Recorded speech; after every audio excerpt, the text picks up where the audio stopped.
안녕하세요. 매일 즐겨 듣던 썰밤에 사연을 쓰게 되는 날이 오게 됐네요. 저는 평범한 30대 여자이자 결혼한 지 만 5년이 된 한 남자의 아내이자 32개월 된 예쁜 딸아이의 엄마입니다. 제 사연은 양가 부모님에 대한 이야기인데요. 사람이 얼마나 무섭게 변하는지 보여주는 이야기입니다. 뭐 때문에 어떤 사건이 터졌는지 낱낱이 글을 써보도록 하겠습니다. 저는 부유층 집안에서 나고 자란 복받은 아이였습니다. 유년기에 가지고 싶은 건 다 가져보고 학창 시절에도 마음 편하게 공부만 할 수 있었답니다. 집안에 가사 도우미 이모님이 있어 먹고 싶은 건 언제든지 먹을 수 있었고 손에 물도 안 묻히면서 누구보다 편한 삶을 살았어요. 그런데 대입 준비하는 고등학교 3학년 때 아빠의 사업이 풍비박산을 맞고 말았습니다.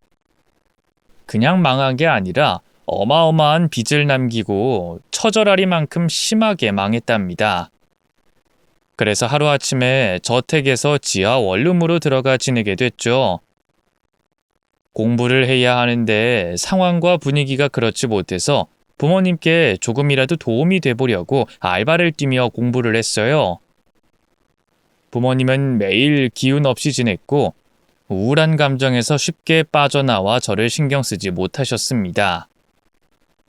평생 부유하게 살아오시다가 하루아침에 상황이 변했으니 그럴 만도 했죠. 그런데 사고는 거기서 끝이 아니었어요. 아빠가 충격이 컸는지 잠을 자다가 심장마비로 돌아가셨답니다. 엄마와 저는 아빠가 세상을 떠난 걸 한동안 믿지 못하고 지냈어요. 공부는커녕 학교에 빠지고 무기력하게 지하방에 누워있기 일쑤였죠. 그렇게 몇 달의 시간을 보내고 나자 저희 모녀를 제대로 살도록 위로해 주려고 누군가 찾아왔습니다. 저희가 부잣집에서 살 때 가사 도우미로 일하던 아주머니가 오셨죠. 무기력한 저와 엄마한테 위로와 말도 전하고 정신 차리고 살아야 한다며 충고해 주셨답니다. 그래서 엄마는 정신을 차리고 도우미 이모님의 소개로 다른 집 가사 도우미로 일하기 시작하셨고 저는 저대로 공부를 열심히 해서 수능을 치렀답니다. 공부를 제대로 못했지만 그래도 대학에 갈 점수는 나와서 무난하게 대학 입학을 했어요. 저는 엄마한테 부담을 드리기 싫어서 등록금을 제가 알아서 마련해서 대학을 다니겠다고 강한 의지를 보였답니다. 그래서 매일 식당 알바를 뛰면서 대학에 다니게 됐고 그럭저럭 평범한 생활을 했어요. 엄마는 도우미 일을 쉬지 않고 하시더니 3년 만에 전세로 들어갈 작은 아파트를 마련했답니다. 그래서 저와 엄마는 곰팡이와 벌레가 득실거리는 지하에서 벗어나게 됐죠. 이후 저는 대학을 나와 중견기업에 취직하게 되며 이전보다 덜 바쁘게 살게 됐습니다. 회사 생활을 5년 넘게 하면서 진급도 하고 연봉도 많이 올라서 안정적인 생활을 할 수 있었어요. 엄마를 쉬게 해드리려고 했는데 엄마는 일을 하지 않고 살면 우울증에 빠질 것 같다며 가사 도우미를 계속하셨습니다. 저와 엄마는 각자의 자리에서 최선을 다하면서 살고 있었죠. 지하방에서 우울하게 지내던 시절이 까마득해졌답니다. 그러다 곧 저는 결혼을 하게 됐어요. 같은 회사 선배였는데 일하는 실력이 뛰어나서 이사 자리까지 오른 인재였어요. 저희는 입사한 지 얼마 지나지 않아 연애를 시작했는데 늘 같은 마음이어서 자연스레 결혼을 결정했답니다. 양가 부모님은 저희 둘 사이를 아주 잘 알고 있어서 결혼한다는 소식에 기뻐 날뛰셨습니다. 저희 엄마는 이제야 걱정이 하나도 없을 거라며 여한이 없다는 말씀까지 하셨고 시아버지는 그렇게 예뻐하던 제가 며느리가 된다고 하자 눈물까지 흘리면서 기뻐하셨어요. 그래서 상견례 자리는 흡사 파티 자리 같았고 누구 하나 행복하지 않은 사람 없이 잘 마무리가 됐습니다. 특히 시아버지는 저희 친정엄마를 보시고는 도울 일이 있으면 자신한테 얼마든지 말씀하라고 하셨어요. 사돈, 제가 가진 게 많지는 않지만 그래도 2층짜리 건물 하나 가지고 있으니 도움이 필요하시면 말씀만 하세요. 말씀만으로 감사해요. 그런데 제가 하는 가사도우미가 꽤 할만해요. 일도 어렵지 않고 크게 힘들지도 않아요. 적성에 딱 맞는 게 천직 같다고요. 가사도우미 하시면 음식도 꽤 잘하시겠네요. 사돈 그러지 말고 제 건물에 창고로 쓰는 곳이 있는데 거기서 장사 한번 해보시는 건 어떠시겠어요?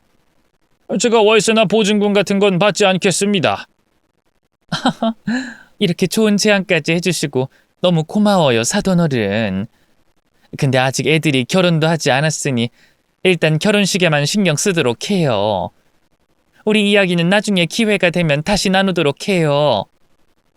나중에 집에 가서 엄마한테 시아버지 말씀대로 장사를 한번 도전해 보라고 했더니 시아버지의 제안이 고맙긴 하지만 염치 없이 어떻게 공짜로 공간을 빌려 장사하겠냐고 말씀하셨습니다.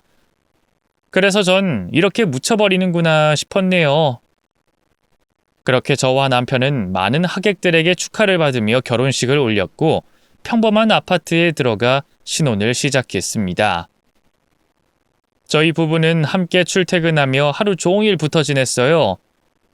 주변에서는 하루 종일 붙어 있으면 금세 실증나고 질릴 거라고 충고했는데 저희는 1년 동안 지내며 붙어 지내는 게 단 한 번도 갈등을 빚어내는 일은 없었습니다. 결혼 1주년이 되자 양가 부모님을 모시고 식사하기로 했어요. 시아버지가 엄마를 만나 뵙고 싶다고 자주 말씀하셔서 자리를 마련하게 됐죠. 오랜만에 만난 두 분은 안부 인사만 1시간을 하셨고 식사한 뒤에는 이런저런 수다를 떨었답니다. 그러다 시아버지가 상견례 때 하셨던 제안을 다시 내밀었어요.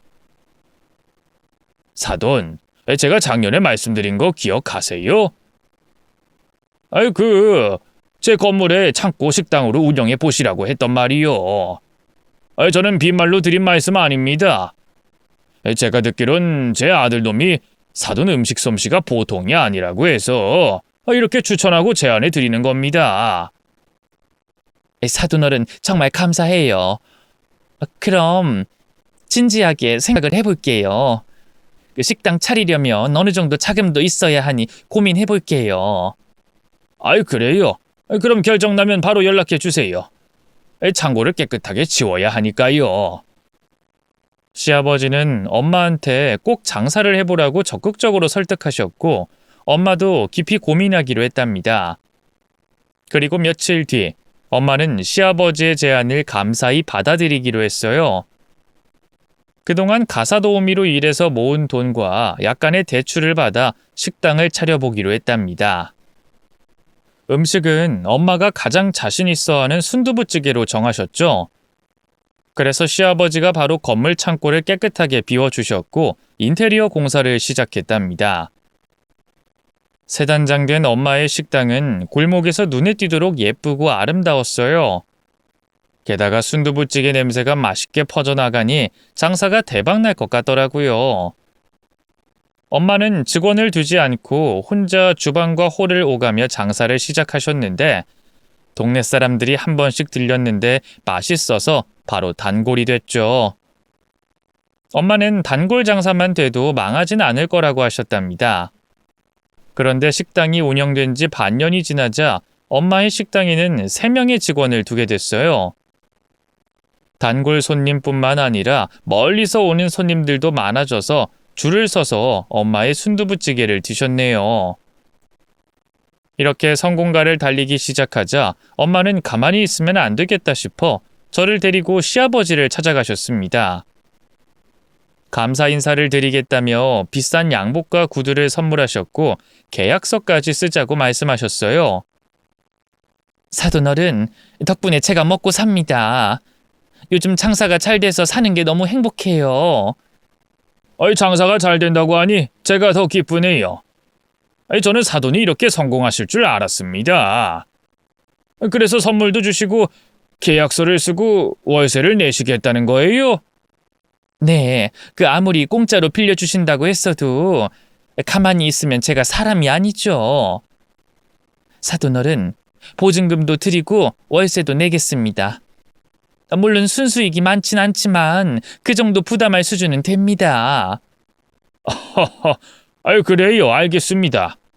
뭐 식당이 잘 되고 있으니 제가 월세 받아도 양심에 찔리진 않겠죠.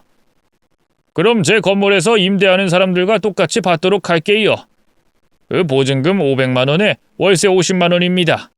그리고 계약은 2년 단위로 하시면 좋겠네요. 네, 잘 알겠어요. 그럼 앞으로도 잘 부탁드립니다. 아이고, 제가 잘 부탁드려야죠. 제 건물에 사람들이 많이 오가니 얼마나 기쁜 줄 모른다고요. 그렇게 두 분은 서로에게 감사하다고 인사를 하면서 계약서를 쓰게 됐습니다. 이후 엄마의 식당은 나날이 발전해 갔어요. 여러 사람들이 인터넷에 맛집이라고 사진을 찍어 올려주시는 덕에 지역 주민들뿐만 아니라 지방에서도 올라오시고 외국인 손님까지 찾아오셨어요.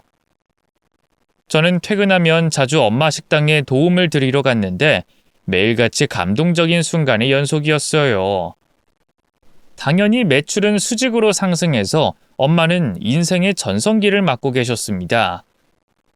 그런데 인자하고 따뜻했던 시아버지가 엄마의 식당을 보시고 많이 달라지셨어요.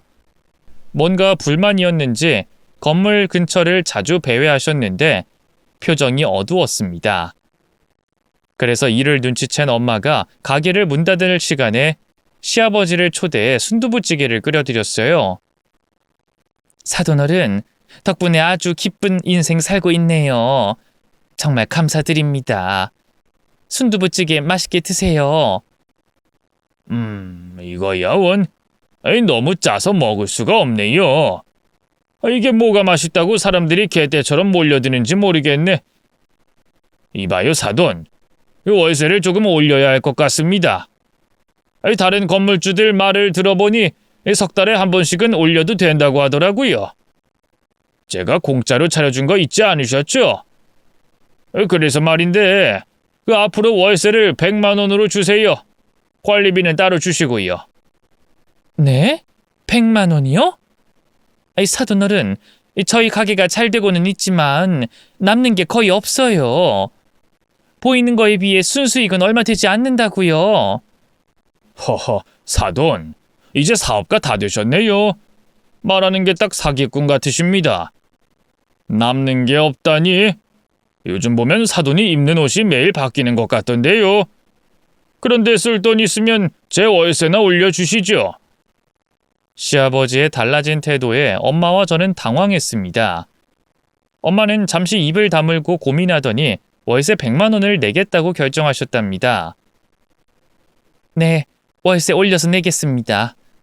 사돈 아니었으면 전 아무것도 아니었을 테니까요. 알고 계셨다니 다행이네요. 그럼 이만 가겠습니다.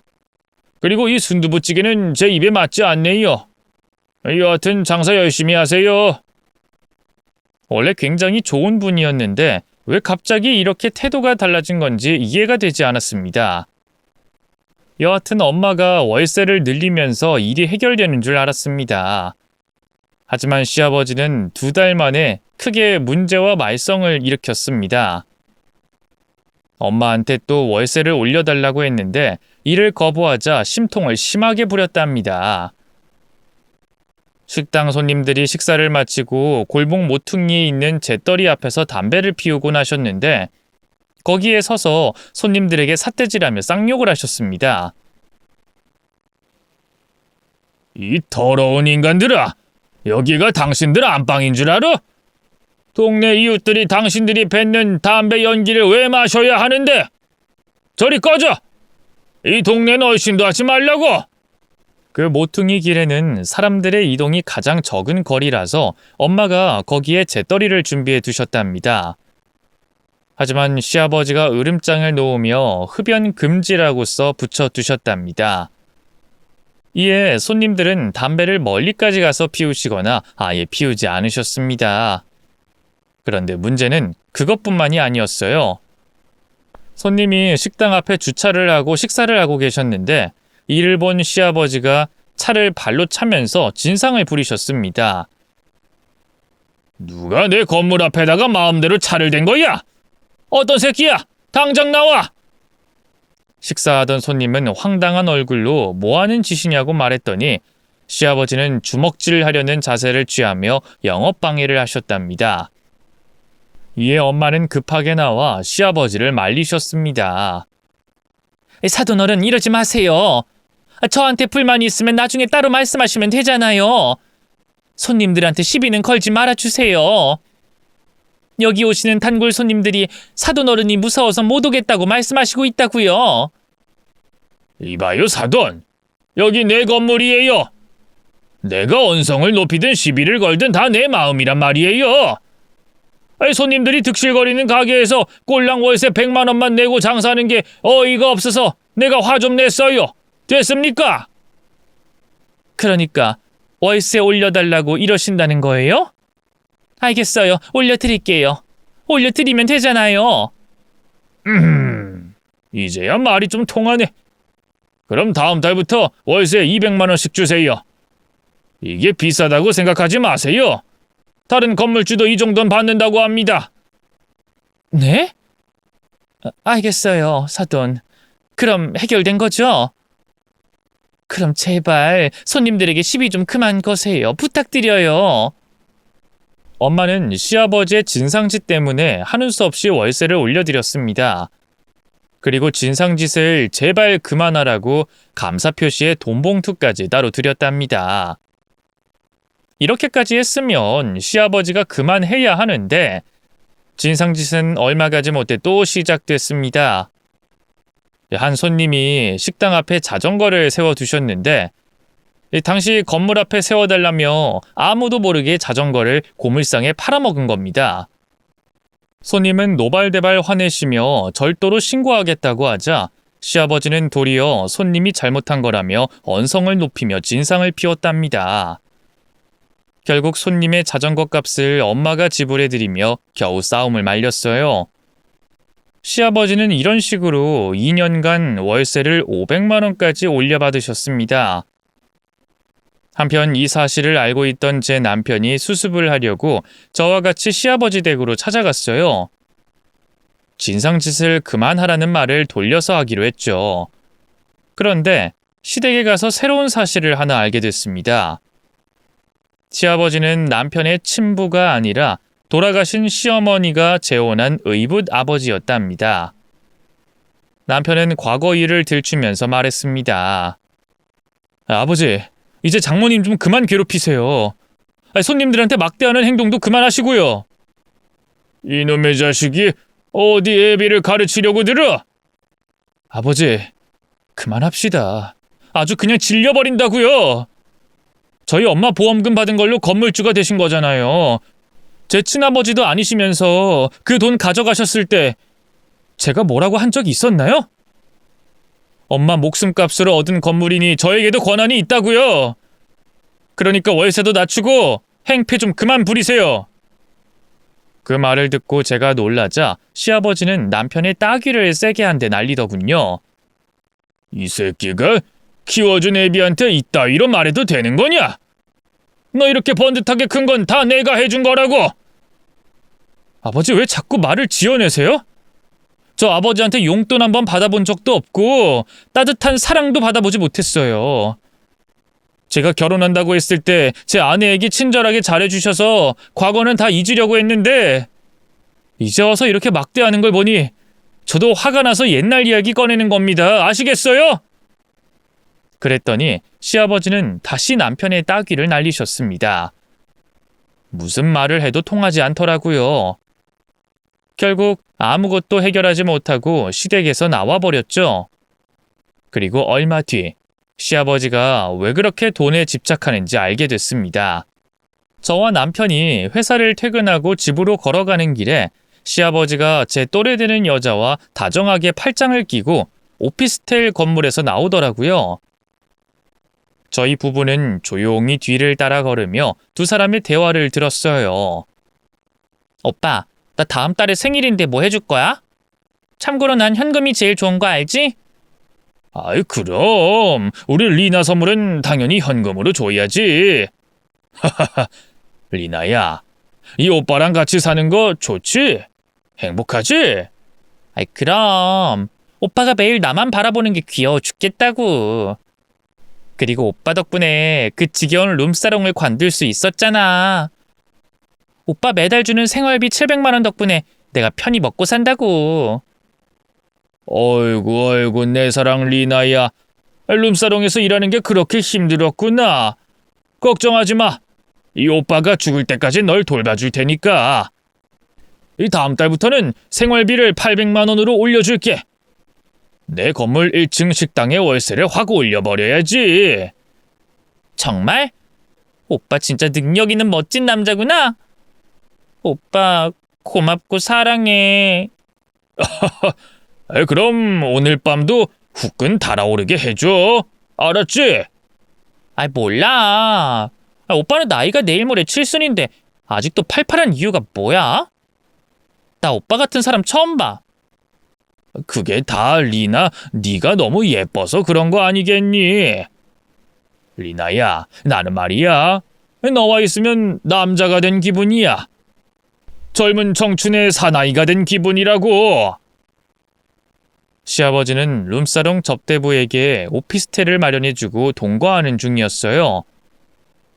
매달 생활비 700만 원을 바쳐가면서 지내고 있던 거죠. 술집 여자에게 눈이 뒤집혀서 그동안 그렇게 저희 엄마를 못살게 괴롭혔던 겁니다. 저는 모른 척하고 지나가자고 했는데 제 남편이 화가 났는지 시아버지의 어깨를 돌려세웠습니다. 그러자 화들짝 놀란 아버님이 입을 떡 하고 크게 벌리더군요. 너희들 여긴 무슨 일이냐? 아버지야말로 그 옆에 있는 여자랑 이 근처에 무슨 볼일이시죠? 다정하게 팔짱까지 끼고 말이에요. 보아하니 술집 여자인 것 같은데 그만 정리하세요. 아버지 지금 호구돼서 돈만 뜯기고 있는 거라고요. 그 말에 시아버지는 남편의 귓방망이를 날렸습니다.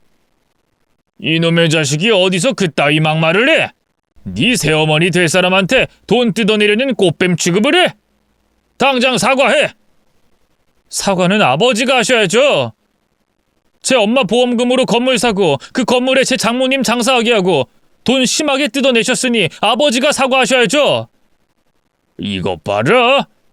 니놈이 미쳐도 단단히 미쳤구나. 야, 이 자식아. 네 애미가 보험 수혜자를 나로 정해둔 건 모르냐? 그 돈은 네 돈이 아니라고. 착각하지 마. 이 덜 떨어진 빙신 자식아. 네 친부가 장애인이었다고 했지? 그래서 빙신 취급당하다가 객사한 거 아니야. 말 조심하세요.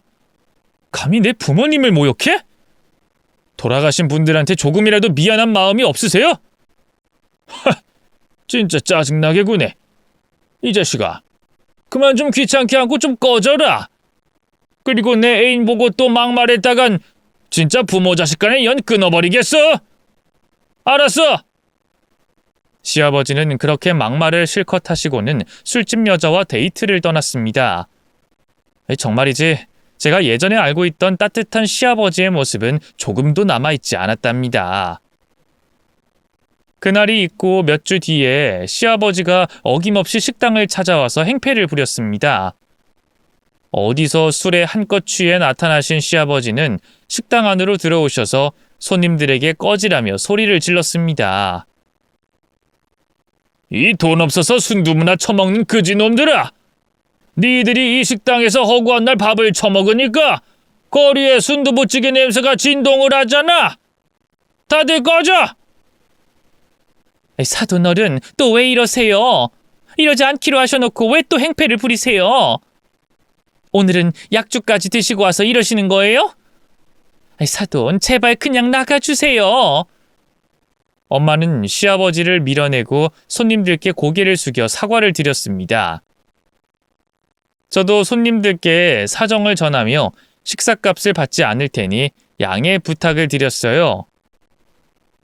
그렇게 밀려나간 시아버지는 식당 앞에서 구토를 하시며 많은 사람들의 입맛을 떨어지게 했어요. 결국 시아버지의 진상에 저녁 장사를 망치고 말았죠. 저는 남편에게 연락해서 식당으로 와달라고 했고 엄마는 시아버지와 대화를 나눠야겠다며 식당 안에서 마주 앉았습니다. 사돈어른, 이번엔 또 뭔가요? 뭐 월세를 또 올려달라는 건가요? 어허허, 눈치 하나 빠르다니까. 마수다 사돈, 월세를 10배로 올려야겠어요. 네? 지금 뭐라고 하신 거죠? 월세를 10배로 달라면 5천만 원씩 내라는 건가요? 아이, 눈치도 빠르고 산수도 빠르시네. 마수다, 이 가게 사겠다는 사람이 나타났어요. 자리도 좋고 장사가 잘 되니 당장 사고 싶다고 몇 억을 제시하던데요. 사돈, 저랑 계약한 기간이 며칠 안 남은 거 알죠?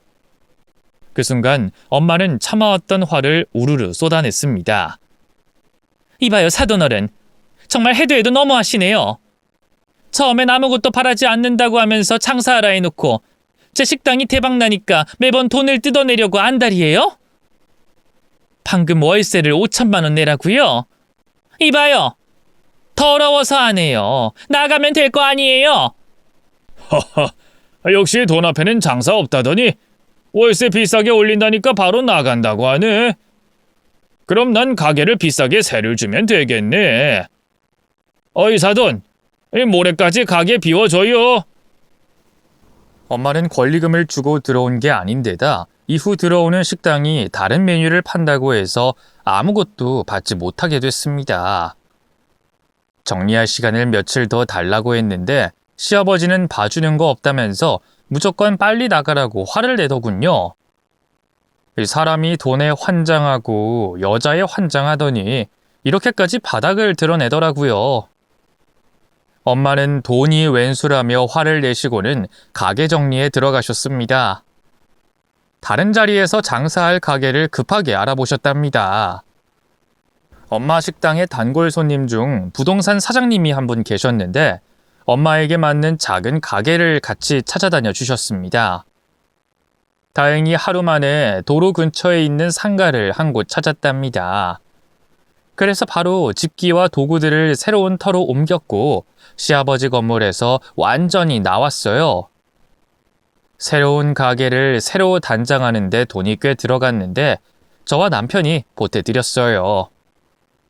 그이가 시아버지 때문에 많은 피해를 당했으니 적극적으로 도와드리자며 돈도 도와드리고 일도 더 많이 도와드리기로 했어요.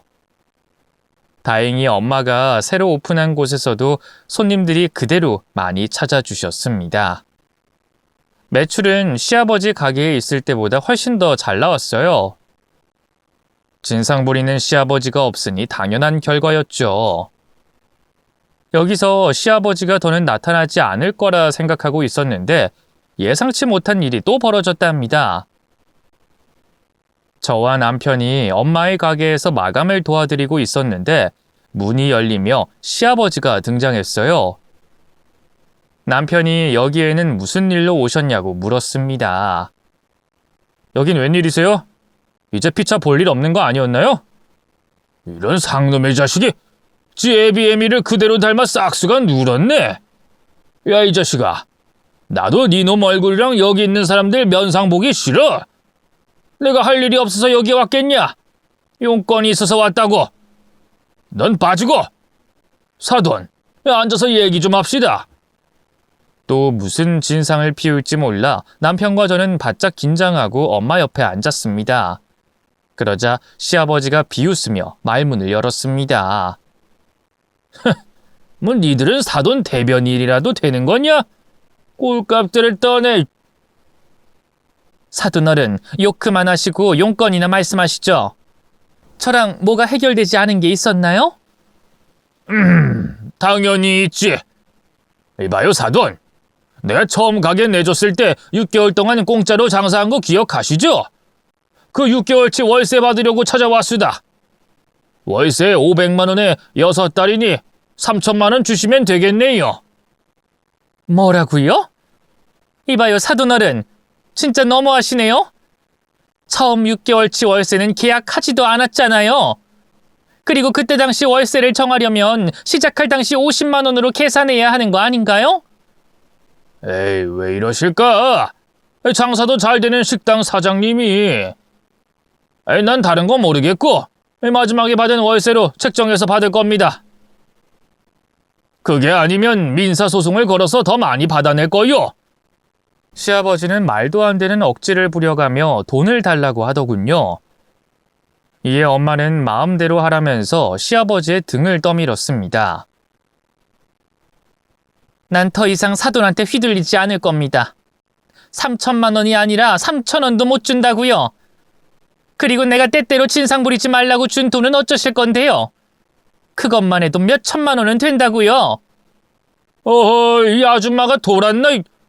어디 내 몸에 손을 대! 밀지 마! 내 돈 못 주겠다 이거지? 좋아. 내가 당신 식당이 개박살나게 해주지. 두고 보라고!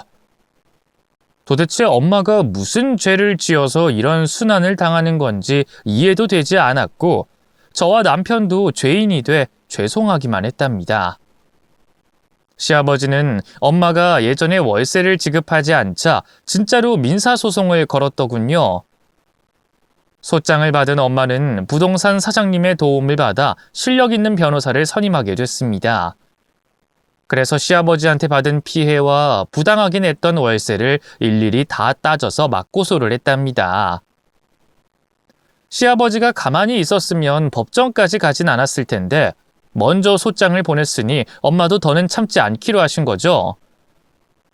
재판은 3개월 뒤에 열렸습니다. 판사님은 양측 변호사의 말과 자료들을 살펴보시더니 엄마의 손을 들어주셨답니다. 엄마가 제출한 손님들의 탄원서가 시아버지의 만행을 제대로 전할 수 있었죠. 그래서 부당하게 올려받은 월세금과 진상짓으로 손해봤던 금액을 더해서 저희 엄마한테 보상하라는 판결이 나왔답니다. 그러자 시아버지는 판사님 앞에서 억울하다며 소리를 꽥 질러가며 난동을 부렸어요. 이에 판사님이 정숙하지 못하면 법정 모욕죄로 처벌하겠다고 하니 바로 합주기가 되더라고요. 결국 시아버지는 본인 발에 걸려 자빠진 꼴이 됐습니다. 저희 엄마한테 수천만 원을 보상해주면서 끝이 나버렸습니다. 그렇게 자기 꾀에 걸려 자빠진 시아버지는 건물 상인들에게 보상을 받으려고 했는지 월세를 대폭 늘려버렸답니다. 엄마가 운영하던 자리에는 삼겹살집이 들어왔는데 미국산 고기를 국내산으로 속여 팔다가 걸려 영업정지를 받기도 했다네요. 여러 가지 문제로 건물에 있던 상인들은 하나둘 빠져나가기 시작했어요. 악덕 건물주에게 시달리는 게 하루 이틀이 아니었으니 계약이 만료되자마자 권리금 받고 파는 걸 포기하고 가게를 빼버렸답니다. 그래서 남아있는 가게는 3곳이 유일했답니다. 그렇게 서서히 붕괴되고 있던 시아버지는 룸사롱 출신 애인이 떠날까봐 건물을 담보로 대출까지 받았답니다. 이유는 당연히 룸사롱 출신 애인에게 퍼주려고 돈을 빌린 거죠. 어떻게든 연인 사이를 유지하긴 해야 했는데 상대가 돈이 없는 시아버지라면 바로 걷어차버릴 테니 돈을 쳐발라서 연애를 계속했답니다. 어찌됐든 저희와 안 좋은 사이가 됐으니 다시는 얼굴 볼 일이 없을 줄 알았어요.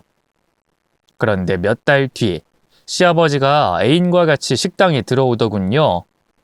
주말이라 남편과 같이 엄마를 돕고 있었는데 저녁 시간에 한창 바쁠 때 들어오더군요. 어이, 이 집은 장사가 여전히 잘 되나 보네. 우리 자리 안내해줘. 남편은 시아버지를 보고 이를 바득바득 갈고 있었고 엄마는 주방에서 분주한 상태라 제가 빈자리를 안내했습니다. 이쪽으로 앉으세요. 두 분이시죠? 너는 시애비한테 말하는 게 그게 뭐냐?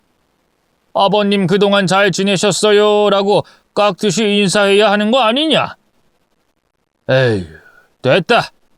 싸가지 없는 것들한테 뭘 기대하겠냐? 야, 지금부터 손님 받지 말아라. 내가 순두부찌개 50그릇 주문할 테니까. 조금 있다가 내 친구들 들어올 테니 50그릇 준비해라.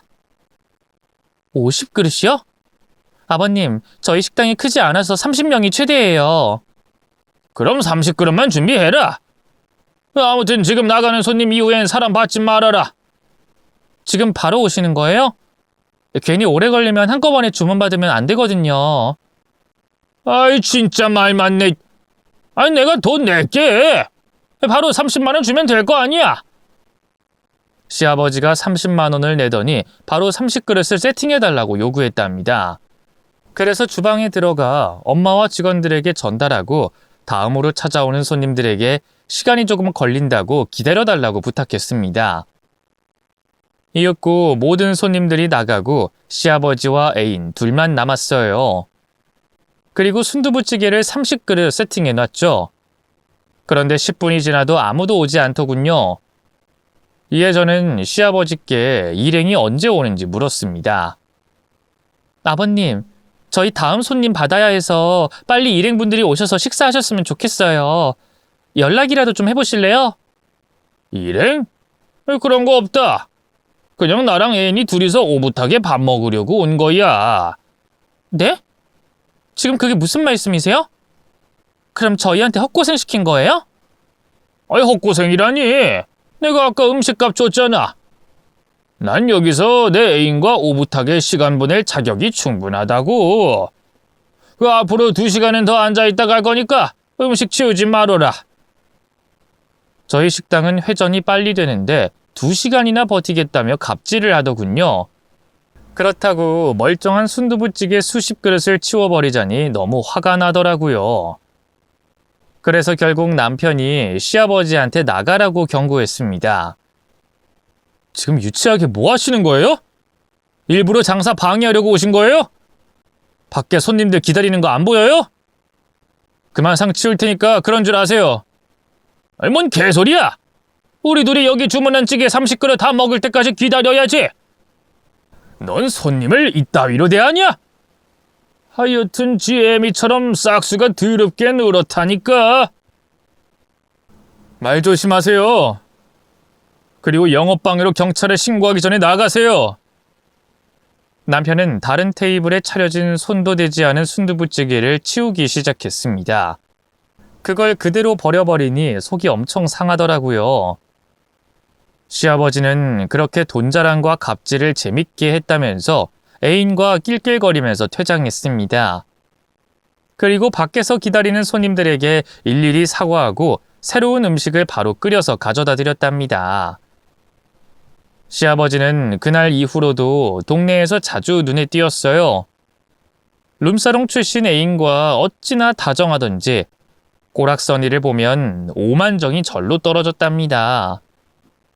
그러거나 말거나 시아버지가 저희 식구만 찾아오지 않길 바랬어요. 그리고 몇 달이 지나자 시아버지는 완전히 자취를 감춰버렸어요. 어떠한 소문도 없이 소식이 끊겨버렸답니다. 남편은 시아버지 전화번호를 차단해버려서 어디서 뭘 하고 지내는지 모른다고 했고, 엄마 역시 시아버지가 눈에 전혀 띄지 않아서 속이 다 시원하다고 했어요. 그렇게 1년의 세월이 흐르고 무탈하게 잘 살던 저희 식구는 한 사람이 늘게 됐습니다. 제가 딸아이를 출산하게 되면서 집안이 축제 분위기였어요. 자식을 낳아보니 엄마와 돌아가신 아빠가 얼마나 대단하게 저를 키웠는지 새삼 깨닫게 됐습니다. 엄마가 손녀딸을 끔찍이 예뻐하셔서 식당에 자주 데리고 갔어요. 제가 육아휴직을 하고 있어서 이전보다 훨씬 더 많이 찾아갔죠. 그리고 조금 안타까운 사연이 하나 생겼어요. 저희 식당에 매일 모자와 마스크를 쓴 노인 한 명이 매일 찾아왔습니다. 폐지 줍는 할아버지였는데 종이박스나 철이 있으면 달라고 손짓을 하셨습니다. 말씀을 못하시는 청각장애인인 것 같아 말을 걸지 않고 폐지를 건네주고 내보냈답니다. 그런데 저희 엄마는 그 노인이 안타깝고 불쌍하다며 매일 10,000원짜리 한 장을 쥐어주셨어요. 그래서 더 자주 저희 식당에 찾아왔답니다. 그러다 엄마는 그 노인이 안타까워서 매번 식사하고 가라고 손짓을 하며 자리에 앉으라고 했어요. 하지만 노인은 매번 손사래를 치며 거절하고 10,000원짜리 돈만 받아서 나갔습니다. 그리고 얼마 뒤 그 노인의 정체를 알게 됐습니다. 할아버지가 엄마가 준 돈을 흘리고 나가는 바람에 제가 뒤쫓아 나갔는데 그 노인이 전화 통화를 하더군요. 목소리를 듣는 순간 단번에 누군지 알 수 있었습니다. 자기야. 나 지금 돈 벌고 있어. 오늘 벌이가 좋아. 10만 원이나 벌었어. 그래. 그 농아 연기하면서 돈 벌고 있으니까 걱정하지 마. 그래. 나도 사랑해. 분명히 시아버지 목소리였습니다. 누구한테 돈을 벌어다 주는 건진 모르겠지만 청각장애인 연기를 하며 여러 식당에서 돈을 받아가며 살고 있었어요. 저는 기가 막혀서 시아버지의 등을 톡톡 쳤습니다. 에이씨, 누구야? 이 바빠 죽겠는데. 이야, 아버님 맞으시네. 살이 쪽 빠져서 못 알아봤어요. 매일 모자에 마스크로 얼굴 가려대서 아버님일 거라고는 상상도 못했어요. 그런데 꼴이 이게 뭐예요? 설마 그 많은 돈을 여자한테 싹 다 갖다 바친 거예요? 제가 비아냥대는 말투로 말했더니 시아버지가 피식 웃더군요. 야, 나 그냥 그 알바하는 거야. 돈은 많은데 그냥 취미로 하는 거라고. 그래서 농아 연기하면서 식당 주인들한테 동정심으로 돈을 버셨구나. 진짜 대단하시네. 연기가 일품이어서 누구라도 속겠어요.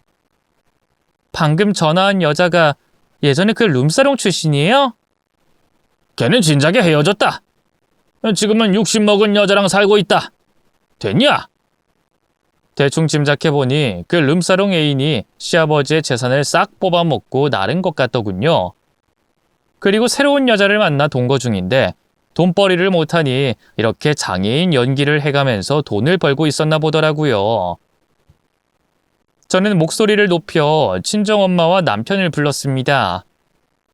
이윽고 식당 밖으로 나온 두 사람은 마스크를 벗은 농아의 정체에 기겁했습니다. 어머, 이 할아버지가 사돈이었어? 살이 왜 이렇게 많이 빠진 거야? 이봐요, 사돈. 여태 연기한 거였어요? 그 많은 재산은 어쩌시고? 설마 애인한테 다 뜯기고 알거지 된 거예요? 내 아버지라는 사람이 저런 사람이라니. 연 끊길 잘했네. 이봐요, 아재. 이번엔 누구한테 돈 갖다 주면서 사는 거요? 네?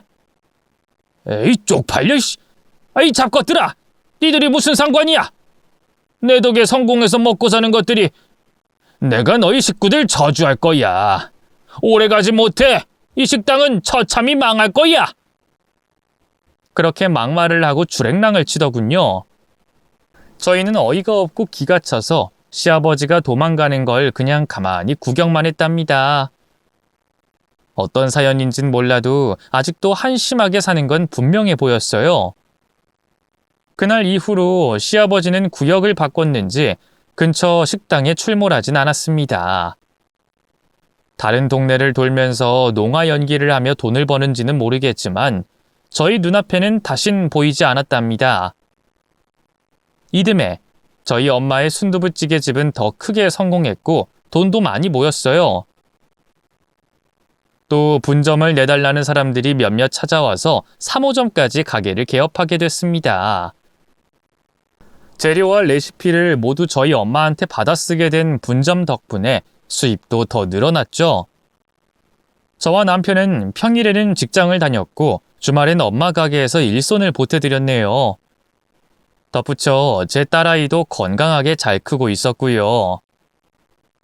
이렇게 행복하게 살고 있던 중 여름 휴가철이 다가와서 온 식구가 강원도로 여행을 떠나기로 했습니다. 서울역에서 KTX를 타려고 이른 아침에 움직였어요. 그런데 서울역 앞에서 노숙하는 사람들 중 낯익은 얼굴이 보였습니다. 바로 시아버지였습니다. 엄마는 그냥 지나치지 않고 말을 붙였습니다. 사돈어른, 그동안 잘 못 지내셨군요. 이렇게 노숙자 꼴이 됐다니. 어라, 사돈? 아들, 며느리, 게다가 손녀딸까지. 다들 어딜 가나봐. 얼굴 보니까 좋다. 사돈어른, 어쩌다 이렇게 되신 거예요? 시아버지는 오랜만에 말동무를 만났는지 신나게 떠들기 시작했습니다. 아이 사돈, 그게 말이에요. 내가 같이 살던 술집년 있잖아요. 내가 건물 팔았다고 하니까 저랑 같이 술집 운영해 보자면서 꼬셨어요. 그래서 작은 술집 계약하고 10억을 털어 넣었는데 알고 보니 둘이 짜고 저한테 사기친 거였어요. 아직도 그 두 년놈을 생각하면 부하가 치민다고요. 그러고 나서 뭐 캬바레에 가서 저보다 10살 정도 어린 여자를 꼬셔서 같이 살았어요. 제가 그때 농아 연기했던 거 기억하시죠? 그때 살던 여편 애가 돈 벌어오지 못하면 당장 헤어지겠다고 해서 그렇게 돈 번 거라고요. 그러다 제가 몸이 아파서 돈을 못 버는 순간이 오니까 뒤도 돌아보지 않고 도망갔습니다. 그 망할 두 여자 때문에 내 인생이 이 모양 이 꼴이 됐습니다. 사돈, 가족여행 가시는 것 같은데 저도 데려가면 안 될까요? 저희 사돈 식당에서 종업원으로 일하면서 살면 어떨까요? 시아버지는 여자들한테 호구 잡혀서 전 재산을 탕진하고 노숙자 꼴이 된 거랍니다. 사정을 들어보니 전혀 불쌍하지 않았습니다. 뿌린 대로 거둔다는 말이 이럴 때에 쓰이는 말이 맞겠죠. 시아버지가 저희 식구들에게 했던 몹쓸 짓을 다 까먹었는지 식구로 받아달라고 애원하더군요. 당연히 저희는 고개를 가로저으며 싫다고 말한 뒤 서울역 안으로 들어가려고 했습니다. 그런데 시아버지가 엄마의 발목을 잡더니 무릎 꿇고 사정하더군요. 사돈, 이대로 가시면 어떡합니까? 저 좀 살려주십시오. 저 이제 아무것도 가진 거 없는 하찮은 인간입니다. 사돈 밑으로 들어가 열심히 일할 테니 기회를 주세요. 사돈, 그건 힘들겠어요. 제 식당에서 행패 부린 게 한두 번이 아니잖아요. 아직 저희 식당에는 사돈 얼굴 기억하는 사람들이 많습니다. 그리고 제가 사돈 어른을 받아주고 싶은 마음이 눈꼽만큼도 없습니다. 저한테 벌인 짓 잊으신 거예요? 그걸 기억하고 있다면 저한테 받아달라는 말도 안 되는 소리는 하지 않으셨을 텐데. 여하튼 우리는 사돈 어른을 가족에서 지워버렸습니다. 부디 노숙자로 오래오래 사세요. 그래야 본인이 왜 벌을 받는지 깨닫는 날이 올 테니까요. 이렇게 엄마가 칼같이 잘라버리고 충고의 말을 건네자 시아버지 눈이 뒤집히더군요. 이런 쌍! 야 이년아! 니년이 식당 차려서 사람 구실한 게 누구 덕이야? 내 도움 없었으면 니년은 아무것도 아니야. 파출부나 평생 했을 거라고! 이 남편 돼진 등신년아! 역시 사람은 편하지 않는다더니 사돈 어른은 고쳐 쓰지 못하는 인간 같네요. 그럼 계속 그렇게 남 비난하고 욕하면서 살아봐요. 날이 더운데 열사병 걸리지 않게 그늘 가서 누워 있어요. 그럼 우린 갑니다. 야! 그냥 가지 마! 이 돈이라도 내놓고 가란 말이야! 내 덕에 돈 벌고 사는 걸 인정한다면 돈이라도 내놔! 그러자 엄마는 주머니에서 5,000원짜리 하나를 꺼냈습니다. 그리곤 손으로 마구마구 꾸기더니 멀리 집어 던졌어요. 시아버지는 눈을 번쩍 뜨며 돈이 날아간 곳으로 달려갔는데 다른 노숙자들이 이미 구겨진 5,000원짜리를 가지려고 싸움이 났죠. 시아버지는 그 돈을 빼앗으려다가 돼지게 맞고 말았죠.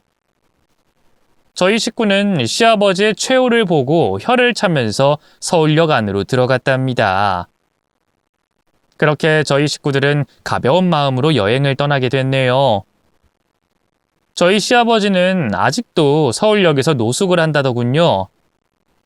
거기서 365일을 먹고 자고 한답니다. 무료 배식이 있어 굶지는 않는다고 하네요. 그리고 저희 엄마와 남편, 딸아이는 매우 건강하게 잘 살고 있답니다. 이렇게 제 시아버지와 있었던 이야기를 써봤는데 재미가 있었으면 좋겠네요. 그럼 이만 인사드리고 줄이겠습니다. 모두 안녕히 계세요.